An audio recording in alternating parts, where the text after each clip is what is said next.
Bab 50. Satu Cakaran. Panik. Saat ini, Mileye sangat panik. Karena wanita misterius pernah mengatakan bahwa di lantai 2 bukanlah makhluk yang baik, pasti akan sangat susah untuk diajak komunikasi. Kalau begitu, apakah ada kesempatan untuk berbicara baik-baik dengannya? Senior. Mileye mundur 2 langkah lalu melihat ke sekeliling. Senior, kamu masih ada di sini. Wanita misterius tetap tidak menjawab. Mileye sudah berencana untuk kabur. Pada saat ini, menara penjara alam langsung bergetar dan suara langkah kaki di tingkat kedua pun berhenti. Pintu masuk ke tingkat 2 juga kembali normal. Mileye tercengang lalu bertanya, "Senior, apakah kamu yang membantuku?" Tetap tidak ada orang yang menjawab. Mileye masih ingin bertanya, tapi melayang selembar kertas dari pintu masuk lantai 2. Kertas. Mileye tercengang, lalu maju 2 langkah. Selembar kertas itu sudah melayang ke depannya. Ada sebuah emotikon senyum di kertas ini, lalu ada 2 bekas cakaran, mirip seperti cakaran kucing. Mileye langsung bingung. Pada saat ini, muncul selembar kertas dari pintu masuk lantai 2. Lembaran kertas ini melayang ke depan Mileye. Kali ini ada sebuah emotikon sedih di kertas itu, lalu tetap ada 2 bekas cakaran kecil.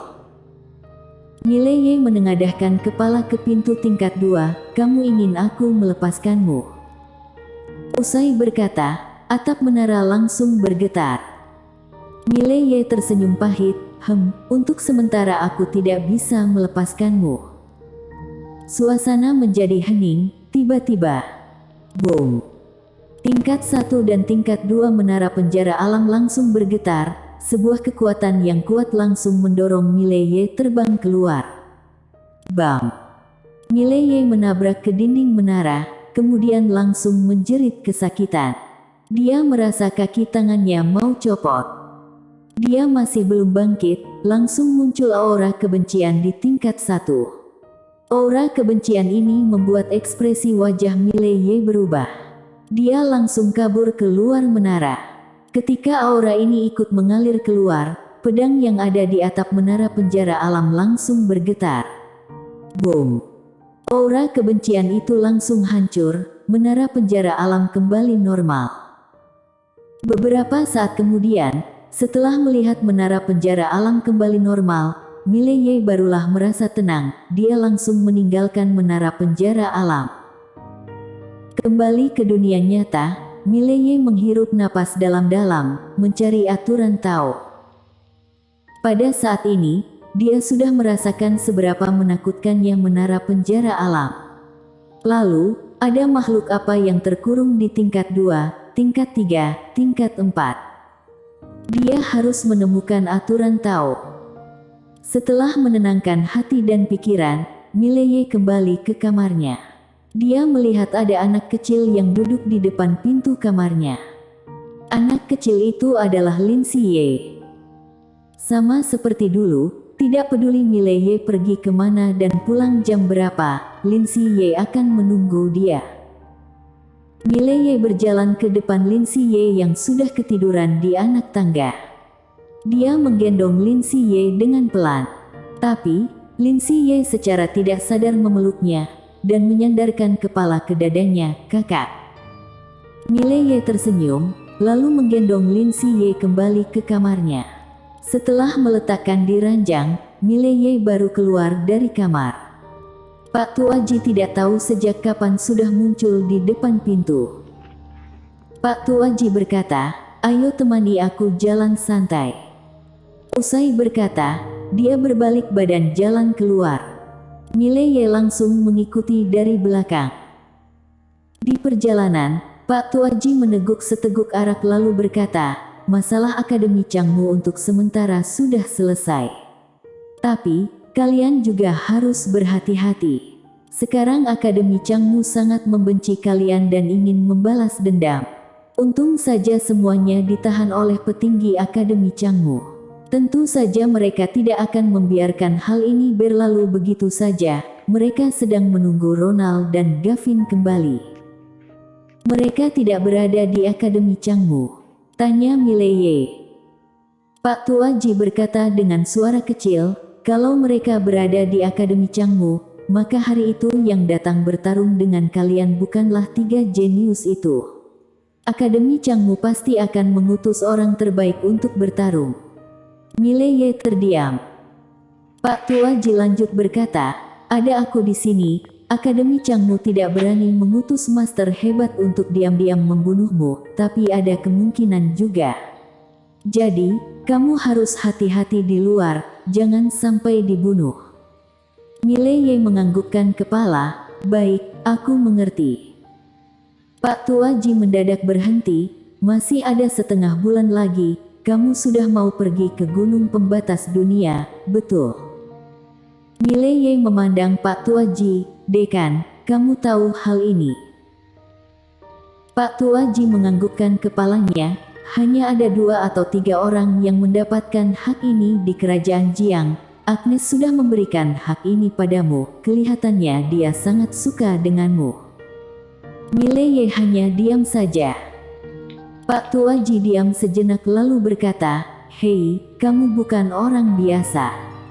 Tapi, Agnes Ji juga bukan orang biasa. Cara kerja Akademi Changmu yang begitu merajalela saja tidak berani melawan ketika Agnes mengatakan tidak ingin bergabung dengan Akademi Changmu. Dari hal ini, kamu seharusnya mengetahui seberapa hebatnya dirinya. Mileye tersenyum dan berkata, senior, apa yang ingin kamu sampaikan?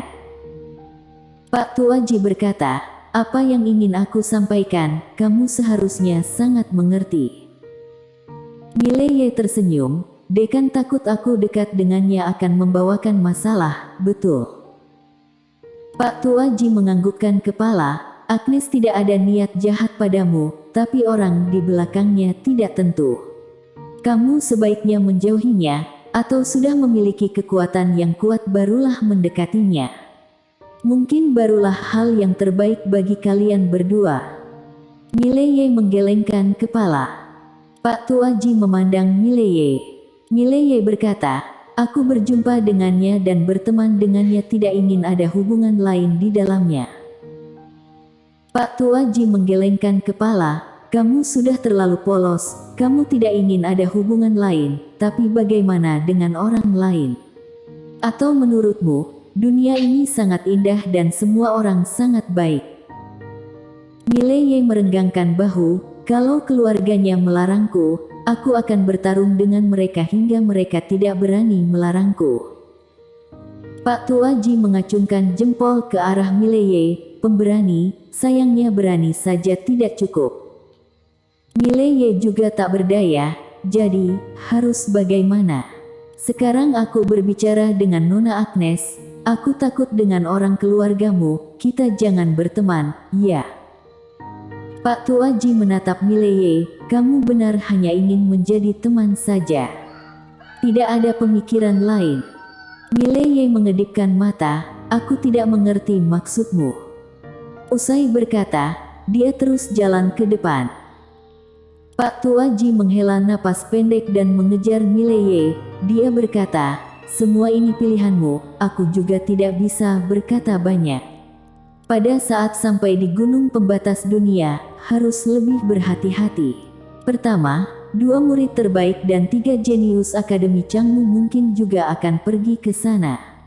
Kalau berjumpa dengan mereka, ingat jangan memaksa diri, langsung kabur saja. Kedua, hati-hati dengan orang kerajaan Tang, kali ini orang kerajaan Tang pasti akan pergi ke sana. Hubungan kerajaan Jiang dan keluarga Tang sama seperti Akademi Changmu dan Akademi Changlan. Dia berhenti sejenak dan lanjut berkata, ketiga, kamu harus waspada dengan jenius dari kerajaan lain. Hal yang sangat wajar berjumpa dengan perampok di dunia luar. Sebagian besar jenius menginjak mayat jenius lain untuk bangkit. Aku tahu kamu dari kecil sudah berkelahi sampai sekarang. Tadi dunia luar itu sangat keras. Mileye menganggukkan kepala, aku akan ingat selalu nasihatmu. Pak Tuaji meneguk seteguk arak dan lanjut berkata, api spiritual yang ada di tubuh adikmu sudah semakin redup dan tidak akan bertahan lama. Kali ini pergi ke kediaman Master Pedang yang berada di Gunung Api. Kalau ada kesempatan bawalah sedikit barang elemen api, semakin panas semakin baik. Mileye memberi salam, adikku di sini, mohon perlindungan dekan. Pak Tuaji berkata, tenang saja, dia akan baik-baik saja di sini. Usai berkata, dia menghentikan langkah kaki, sebelum pergi ke gunung pembatas dunia, kalau bisa latih aura tinjuanmu menjadi semakin kuat. Tinjuan semakin kuat, barulah bisa mengeluarkan aura yang sesungguhnya. Mengenai niat tarung, kamu jangan terburu-buru. Kamu masih perlu proses untuk mencapai Master Budo. Proses ini harus dijalankan dengan pelan-pelan. Jalan pembinaan tidak boleh terburu-buru. Mileye memberi hormat kepada Pak Tuaji, terima kasih atas bimbingannya. Pak Tuaji menganggukkan kepala. Kembali latihan sana, setelah aura tinjuanmu keluar, pasti akan sangat membantumu di gunung pembatas dunia. Mileye kembali memberi hormat dan berbalik badan pergi. Melihat kepergian Mileye, Pak Tuaji berkata dengan suara kecil, tidak terburu-buru, memang bibit unggul yang bagus. Usai berkata, dia meneguk seteguk arak, lalu menghilang dari tempat semula. Gunung belakang. Mileye kembali berdiri di depan gunung kecil, lalu terdengar suara ledakan kuat. Di air terjun, Jeffrey juga berjuang melawan arus air. Di dalam hutan, Handoko terus berlarian dengan cepat. Kali ini bukan hanya satu serigala yang mengejarnya, melainkan dua serigala. Berjuang keras. Setelah bertarung dengan murid Akademi Changmu, Mileye dan lainnya mulai berlatih dengan semangat. Karena sudah merasakan kehebatan dari murid Akademi Changmu, lalu percaya ke depannya pasti akan bertemu lagi. Tidak ada yang ingin kalah atau mati. Pelatihan. Pelatihan dengan sekuat tenaga. Dalam beberapa hari ini, Mileye dan lainnya berlatih dengan giat. Selain makan dan tidur, sisa waktu digunakan untuk latihan. Terutama Handoko dan Jeffrey, setelah bertarung dengan murid Akademi Changmu dan hampir kalah. Mereka yang bersikap angkuh tidak ingin terjadi hal yang sama lagi. Setengah bulan kemudian, akhirnya pelatihan kerja keras menuaikan hasil. Handoko sudah terbiasa dalam pengejaran dua ekor serigala iblis dan sudah bisa menyerang balik.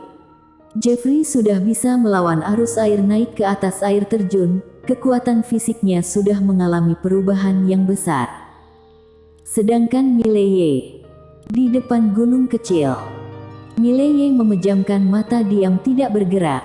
Tidak tahu lewat berapa lama, dia mendadak membuka sepasang matanya lalu mengayunkan tangan kanan. Boom! Sebuah aura yang tak berwujud langsung memancar keluar dari tubuhnya. Di kejauhan, baf!